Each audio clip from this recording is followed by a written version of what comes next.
Marami yan. Sapagkat ang tenga ko ay bukas para sa lahat. At kapag nag-i-invite yung mga anak ko rito, ang maririnig ko, ha? Ano?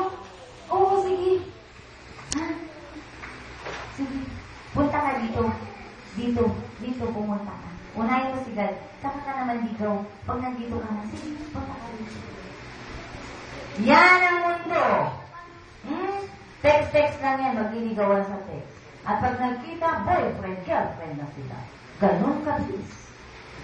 Hindi nga niya kilala yung taong kausap mo sa text. At pag nagkita, boyfriend, girlfriend na pala sila. Hindi niya alam kung yun ba ay pinaghahain pa ng nanay. At ang nanay parang katulong niya. Mga anak, gising ba kayo? Sige nga, palakpak nga sa Diyos.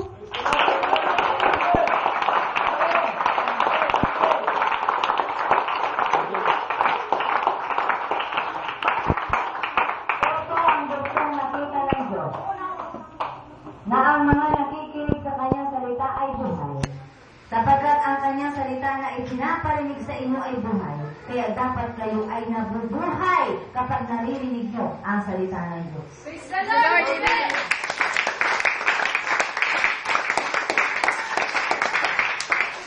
Noong ako'y pinangayo ng Diyos, nung kausap ko siya, sabi niya, anak, gagamitin kita, hahayo ka.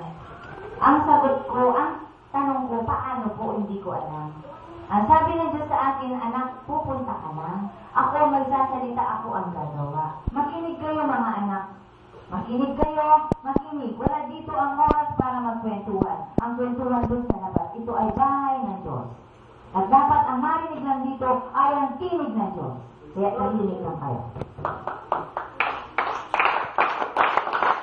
Ang tanong ko sa Diyos, nung pinahayo niya ako, simple.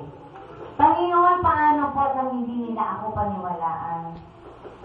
Ang sagot ng Diyos sa akin is simple. Okay lang. Kaya kung meron sa inyo hindi naniniwala dyan, okay lang. Kasi sabi ng Diyos, but, mayroong but. Kung hindi sila maniniwala, huwag na silang magsalita ng against doon sa kanilang narinig. Sapagkat ano? Ito, Tagalog. Mateo 12:32. Mateo 12:32. Sino mang magsalita laban sa anak ng tao ay patatawarin. Ngunit sino mang magsalita laban sa Espiritu Santo ay hindi patatawarin maging sa panahon ito o magpakailanman. Praise the Lord!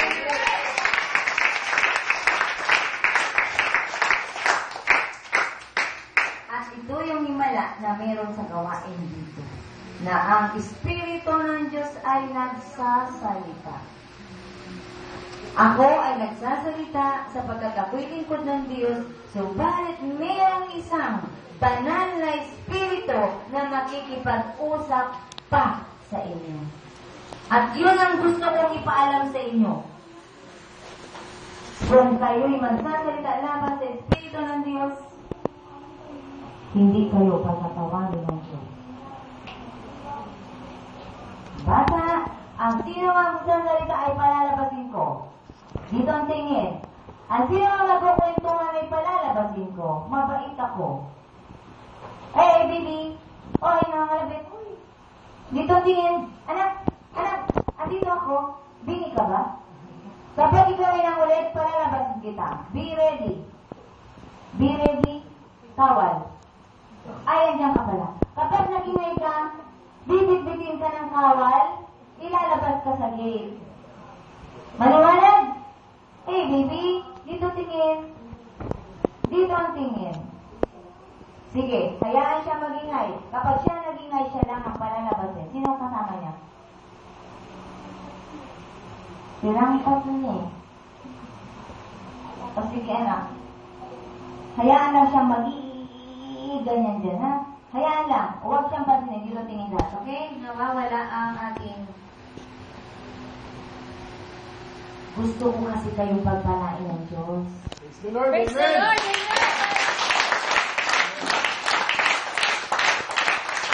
Gusto ko kasi matuwa ang mga nanay at tatay nyo sapagkat naliligtas na sila sa kasasaway ngayon sa kanila, wala kayo. Sa inyo, naliligtas sila sa pagsasaway. Natututo pa kayo at naiuuwi nyo ang Diyos sa inyo. Ha? Kaya dito lang ang tingin mga anak, ha? Dito. Kuya, dito ang tingin. Iparirinig ko sa inyo yung Holy Spirit. Ito yung himala na nangyari sa aking buhay. Dahil hinanap ko ang Diyos. Nasumpungan ko siya at nagtiti ako maglingkod. Hindi ko akalain super taas pala na ibibigay niya sa akin tungkulin. Hindi lang basta ako magbasa ng Bible, hindi lang basta magpaliwanag ako ng words niya, siya mismo lalabas sa bibig ko. Praise the Lord. At ito yung mahirap paniwalaan ng mga marurunong sa Biblia. Pero, makinig kayo mga anak, ayon sa Juan, ano ang sabi ng Panginoong Jesus? Sinasabi ko sa inyo Ang nananalig sa akin ay nakagagawa ng mga ginagawa ko at higit pa rito sapagkat pupunta na ako sa Ama. Praise the Lord. Amen.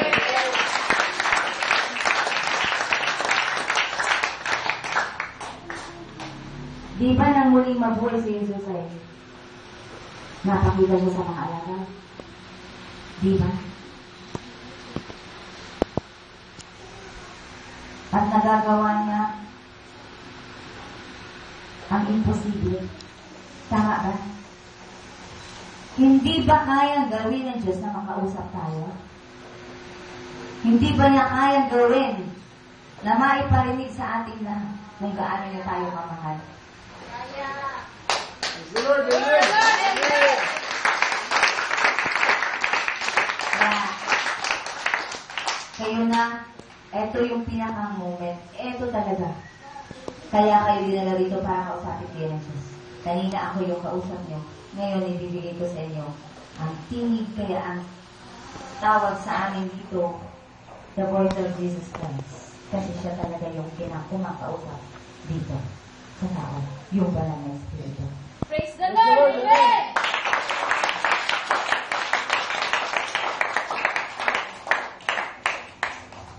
Nag-iiba ang boses ko, pero ako pa rin ito. Pag galit yung Holy Spirit, makikita nyo, magagalit yung mata ko. Kaya dito lang ang tingin nyo. Makikipag-usap sa atin ngayon ang Diyos, ang tinig niya kung paano nagkaroon ng tinig sa bibig ko, sapagkat yun ang himala niya sa buhay ko. Kaya kayo ngayon ay narito dahil sa Kanya. At sa inyo rin.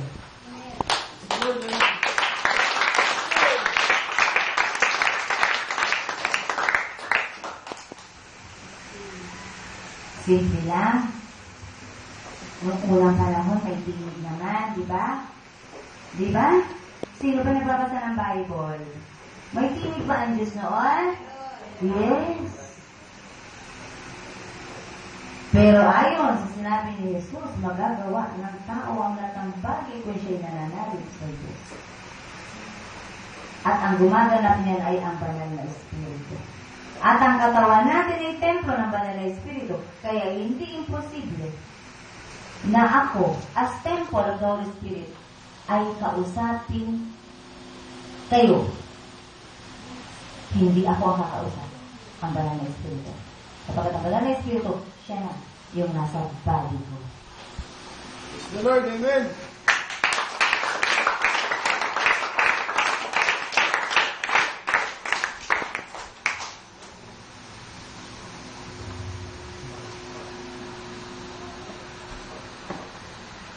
Kumusta kayo? Praise the Lord. Amen. Ang sabi ko, kumusta kayo? Mabuti po. Kumusta kayo? Kaya nga kayo tinawag ko para maging mabuti. The Lord. Amen.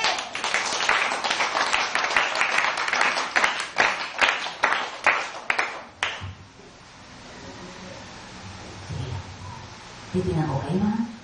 Isa-isa.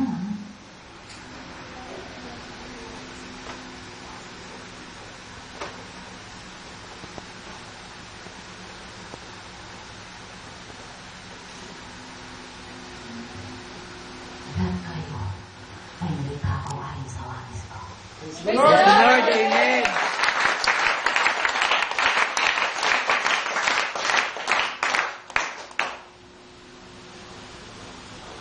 Kailangan ko pa bang ipaliwanag yan? Kailangan pa! Pagkat hindi natin kayang unawain na ang Diyos ay magagawa ang lahat ng bagay. At hindi ako nagpipilo.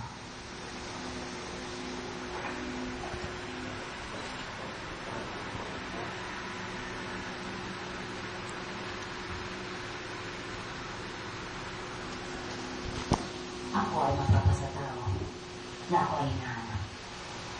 Hindi ako sasama sa tao na hindi ko bumukas ang puso para sa akin. You don't know me, but I know you. I know you.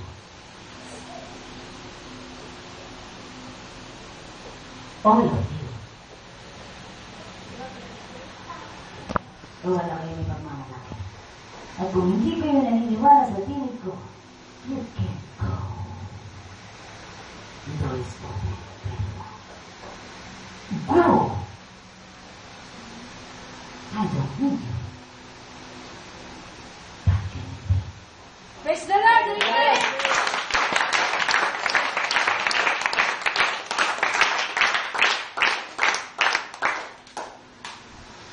Kung wala kayong pangunawa, makinig kayo. Sapagkat pauunawa ko sa inyo. Bakit kayo nandito? Ano bang ginagawa niyo? Kumusta ba ang mga buhay niyo? Nakakalugod pa sa akin ang mga pinagagawa niyo? O sinisira niyo ang tahanan ko, ang templo ko, kayo! Pero anong ginagawa niyo sa templo ko? Ngayon pa lamang sira na yun! Who are you? I don't know you. Sapagkat hindi ko kilala ang sino man na sumisira sa aking katawan. At kayo mga katawan, kayo ang templo ko. At sasabihin ko, hindi kita kilala. Kaya kung hindi niyo ako kilala, kilalanin daw ako sapagkat nagpapakilala ako sa nais na makilala ko. Praise the Lord. Praise the Lord. Amen.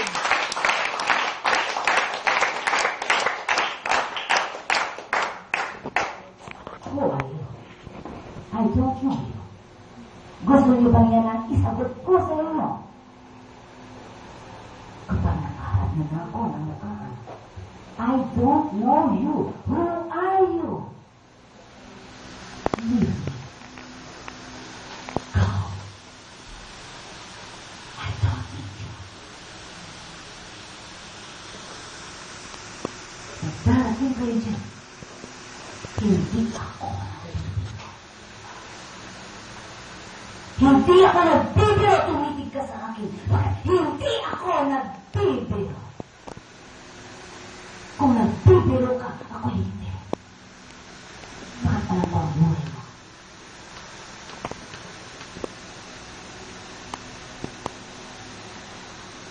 Hindi ko ginawa ito para tawanan ako ng taong nilikha ko.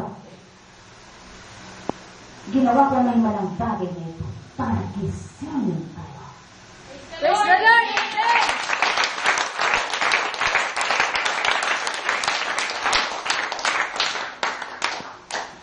Until now, you don't know me. Until now, you don't know me. I am who I am. I am Praise the Lord. the Alpha and the Omega.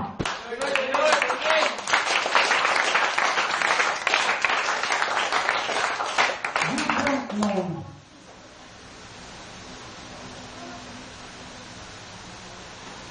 Open your spirit. I am the Holy Spirit.